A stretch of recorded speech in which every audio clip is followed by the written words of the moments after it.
ये मूवी एक खतरनाक शेर की है जिसके परिवार को कुछ शिकारियों ने मार दिया था, जिसके बाद ये शेर पूरी तरह पागल हो जाता है और बदला लेने के लिए हर एक इंसान को मारने लगता है। मूवी की शुरुआत में साउथ अफ्रीका के नेशनल पार्क का सीन दिखाया जाता है जहाँ कुछ शिकारी शेर का शिकार करने के लिए आए थे और तभी उन्हें पेड़ के पास शेर का परिवार जानवर को खाते हुए दिखाई देता है और ये देखकर सब तुरंत उन पर गोलियां चलाने लगते हैं, जिससे शेर का पूरा परिवार मर जाता है। और उनके मरने के बाद कुछ शिकारी शेरों को गाड़ी में डालकर वहां से ले जाते हैं, लेकिन दो शिकारी फिर से जाल लगाने के लिए वहीं रुक जाते हैं। पर एक शिकारी को थोड़ी दूर उसके साथी की चिल्लाने की आवाज आती है, इसलिए वो तुरंत उसके पास जाता है जो अब एकदम घायल अवस्था में था। ये देखकर वो बहुत ज्यादा घबरा जाता है और तब उसे एक शेर के गुर्राने की आवाज सुनाई देती है, जिसे सुनकर वो तुरंत वहाँ से भागने लगता है। पर अफसोस भागते हुए वो अपने ही लगाए हुए जाल में फंस जाता है और वो शेर गुस्से में आकर उस पर हमला करके उसकी जान ले लेता है। अब अगले सीन में हम नेट नाम के एक डॉक्टर को देखते हैं जो अपनी दो बेटी नोरा और मीरा के साथ उसी नेशनल पार्क में घूमने आए हैं। उससे मिलने के लिए उसका दोस्त मार्टिन आता है जो एक बायोलॉजिस्ट के साथ साथ इस नेशनल पार्क का मैनेजर भी है। वो इन सभी को अपने घर ले जाता है। अब अगले दिन मार्टिन सभी को वीआईपी सफारी टूर देने के लिए अपनी जीप से नेशनल पार्क ले जाता है, जहां वो कई सारे जानवर को देखकर काफी ज्यादा खुश होते हैं। साथ ही वो उन्हें अपने दोस्त बेंजी से भी मिलवाता है जिसे जानवरों के बारे में बहुत अच्छी जानकारी है। इसके बाद मार्टिन अपने शेर दोस्तों के पास आता है जो सभी उसे बहुत पसंद करते हैं, पर जब वो उन्हीं में से एक शेरनी के पास आता है तो वो घायल होने के कारण उस पर गुर्राने लगती है, इसलिए वो तुरंत पीछे हट जाता है और नेट के पास आकर उससे कहता है कि मुझे शेरनी के लिए मदद लेने जाना होगा क्योंकि शेरनी को घायल करने का काम जरूर शिकारियों का है और तब तक मैं तुम्हें पास ही के एक गाँव में छोड़ देता हूँ। पर जब सभी उस गाँव में पहुँचते हैं तो उन्हें वहाँ कोई भी दिखाई नहीं देता। तभी मार्टिन और नेट को एक छोटे से ढाबे में कई सारे लोगों का शव दिखाई देता है जिन पर शेर ने हमला करके उन्हें मार दिया था। अब ये देखकर दोनों ही एकदम घबरा जाते हैं, इसीलिए वो तुरंत वहाँ से निकलने का सोचते हैं। पर जब नेट ढाबे के बाहर आता है तो वहाँ उसे कहीं नोरा दिखाई नहीं देती, जिसे देखकर वो एकदम घबरा जाता है और उसे इधर उधर ढूंढने लगता है। फिर तभी उसे नोरा के चिल्लाने की आवाज सुनाई देती है, इसीलिए वो तुरंत वहां जाता है जहां नोरा एक महिला और गाय के शव को देखकर डर के मारे चिल्ला रही थी जिन्हें शेर ने ही मार दिया था। और इसके बाद सभी तुरंत जीप के जरिए उस गांव से निकल जाते हैं क्योंकि वो शेर अभी आसपास ही हो सकता है। और तभी उन्हें सामने एक घायल आदमी दिखाई देता है, इसीलिए नेट और मार्टिन उसके पास जाते हैं जिसे शेर ने ही हमला करके मार दिया था। अब ये देखकर मार्टिन उस शेर को बेहोश करने के लिए स्नाइपर लेकर निकल पड़ता है। इधर नेट उस घायल आदमी के लिए जीप से दवाई लेकर आता है, लेकिन तब तक वो आदमी वहीं पर अपना दम तोड़कर मर जाता है। वहीं मार्टिन उस शेर को ढूंढते हुए जैसे ही तालाब के पास आता है उसे शेर के गुर्राने की आवाज सुनाई देती है, इसीलिए वो उसे शूट कर देता है, लेकिन दुर्भाग्य से उसका निशाना चूक जाता है। इधर गोली की आवाज सुनकर नेट भी उसी ओर जाने लगता है,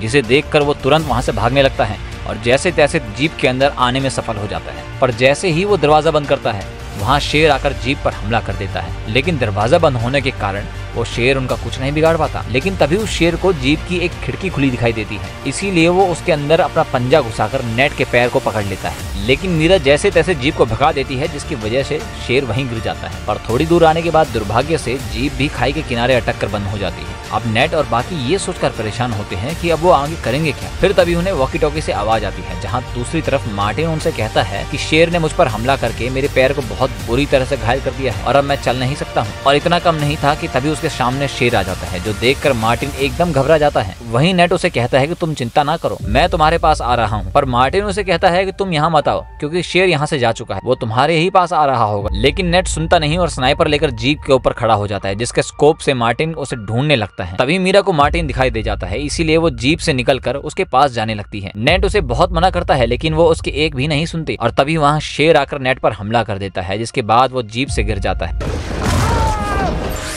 और बचने के लिए तुरंत जीप के नीचे चला जाता है। फिर शेर उसे कच्चा निगलने के लिए उसकी तरफ मुंह करता है, लेकिन मुंह बड़ा होने के कारण वो नेट तक नहीं पहुंच पाता, इसीलिए वो वहां से जाने लगता है। लेकिन जब नेट स्नाइपर लेने के लिए बाहर निकलने की कोशिश करता है तो शेर उस पर फिर से हमला कर देता है। नेट उससे बचने के लिए बहुत कोशिश करता है, तब जीप में से नोरा शेर के अंदर बेहोशी वाला दाढ़ घुसा देती है, जिसके बाद शेर डर के मारे भाग जाता है। इधर मीरा मार्टिन को सहारा देकर जीप के अंदर ले जाती है जहाँ नेट उसका इलाज करता है और पैरों के घाव पर टाँके लगाने लगता है, लेकिन टाँकों से हो रहे दर्द के कारण मार्टिन बेहोश हो जाता है। रात को जब मार्टिन को होश आता है तो वो नेट से कहता है कि मुझे लगता है कि शेर के पूरे परिवार को शिकारियों ने मार दिया था, इसीलिए वो शेर सारे लोगों पर हमला कर रहा है ताकि वो अपने परिवार का बदला ले सके, वरना मैंने आज तक कभी किसी शेर को इतने गुस्से में नहीं देखा। कुछ समय के बाद वहाँ गाड़ियों की आवाज सुनाई देती है जो शिकारियों की गाड़ियां थी। नेट उन सभी को अंदर ही रुकने के लिए कहकर शिकारियों से बात करने जाता है और उन्हें बताता है कि शेर ने उन पर हमला कर दिया था, हमारी गाड़ी अभी खराब हो चुकी है, कृपया करके यहाँ से निकलने में हमारी मदद करो। तब कुछ पैसों के बदले वो शिकारी उन्हें बचाने के लिए मान जाते हैं। लेकिन जब उनका लीडर जीप का दरवाजा खोलता है तो मार्टिन को देखकर पहचान लेता है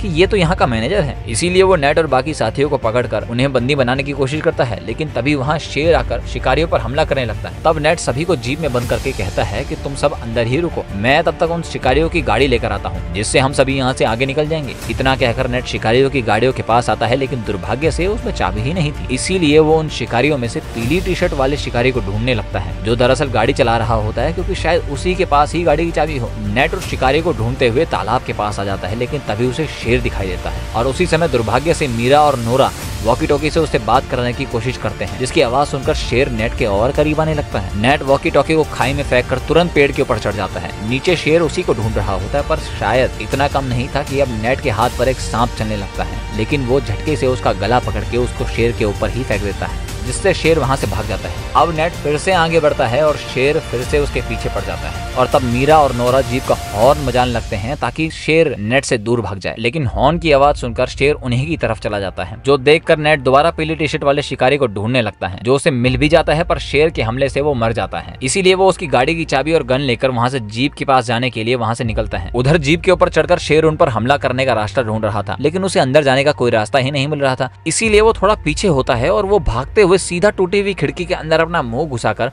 उन पर हमला कर देता है, जिससे मीरा काफी ज्यादा घायल हो जाती है। मार्टिन उन दोनों को जीप से बाहर करके खुद के साथ शेर को भी खाई में गिरा देता है, लेकिन इससे भी शेर को कुछ नहीं होता और खाई में गिरने के कारण जीप में से अब बहुत सारा ऑयल निकलने लगता है। ऊपर से वो शेर अब मार्टिन को देख लेता है और जैसे ही वो उस पर हमला करने के लिए उसकी तरफ बढ़ता है, मार्टिन लाइटर जलाकर वहां पर आग लगा देता है, जिसकी चपेट में मार्टिन और शेर दोनों आ जाते हैं। इधर नेट मीरा और मार्टिन के पास आता है, जहाँ से उसे चलती हुई जीप दिखाई देती है। ये देखकर वो बहुत दुखी हो जाता है, क्योंकि उसका दोस्त अब नहीं रहा। अब वो शिकारियों की गाड़ी लेकर वहाँ से जाने लगते हैं, इस उम्मीद में कि शेर अब मर चुका है। साथ ही मीरा भी अब काफी ज्यादा घायल थी, इसीलिए नेट उसके घाव पर पट्टी बांधने के लिए किसी जगह की तलाश करने लगता है और तभी उन्हें वहाँ पर एक पुराना घर दिखाई देता है। वो मीरा और नोरा के साथ उस घर के अंदर जाता है, जो कि इन शिकारियों का घर था। इसके बाद तुरंत वो मीरा के घाव पर पट्टी बांध देता है ताकि खून बहना बंद हो जाए। फिर इसके बाद नेट मदद बुलाने के लिए घर में फोन या रेडियो ढूंढने लगता है, लेकिन तभी वहाँ उसके पीछे शेर दिखाई देता है, जो कि अभी जीवित था, और वो वहाँ उस कमरे में आ जाता है जहाँ मीरा और नोरा हैं। वो दोनों शेर को देखकर चिल्लाने लगते हैं। साथ ही हम शेर के शरीर पर कुछ जलने के निशान देख सकते हैं, यानी कि वो आग भी उसका कुछ नहीं बिगाड़ पाए। तभी इनकी पुकार सुनकर नेट वहाँ आ जाता है और शेर पर 2 गोलियां चलाकर उसे वहाँ से भगा देता है। जिसके बाद वो मीरा और नोरा को एक कमरे में बंद करके कहता है कि तुम यहीं रुको, मैं उस शेर को खत्म करके आता हूँ, क्योंकि वो इतनी आसानी से हमारा पीछा नहीं छोड़ेगा। वो दोनों नेट को जाने से मना करते हैं, लेकिन वो उनकी नहीं सुनता। नेट कमरे के बाहर आ जाता है, तभी उसके सामने शेर दिखाई देता है, जिसे देखकर उस पर लकड़ी फेंककर उसका ध्यान अपनी तरफ आकर्षित करता है। इसके बाद वो वहाँ से भागने लगता है, इसलिए शेर भी उसके पीछे जाकर उस पर हमला कर देता है। जिसके बाद नेट बहुत ज्यादा घायल हो जाता है, लेकिन नेट अब उस शेर को उन शेरों के इलाके में ले आया था जो मार्टिन के दोस्त थे, और कोई भी शेर अपने इलाके में दूसरे शेर को कभी पसंद नहीं करता। इसलिए मार्टिन के दोस्त वाले शेरों ने उस शेर पर हमला करके उसे मार दिया। फिर तभी हम वहाँ गाड़ी के आने की आवाज सुन, जो कि मार्टिन के दोस्त बेंजी की गाड़ी होती है, जिसे देखकर नेट की जान में जान आ जाती है। उसके बाद वो वहीं बेहोश हो जाता है। अब अगले सीन में नेट की आंखें सीधा हॉस्पिटल में खुलती हैं, जहां उसके सामने मीरा और नोरा भी होते हैं, जिन्हें देखकर वो बहुत खुश हो जाते हैं। इसके बाद हमें कुछ महीनों के बाद का सीन दिखाया जाता है, जहां नेट और उसकी बेटियां फिर से नेशनल पार्क घूमने जाते हैं और फिर साथ मिलकर एक फैमिली फोटो खिंचवाते हैं। इसी के साथ ये मूवी भी यहीं समाप्त होती है।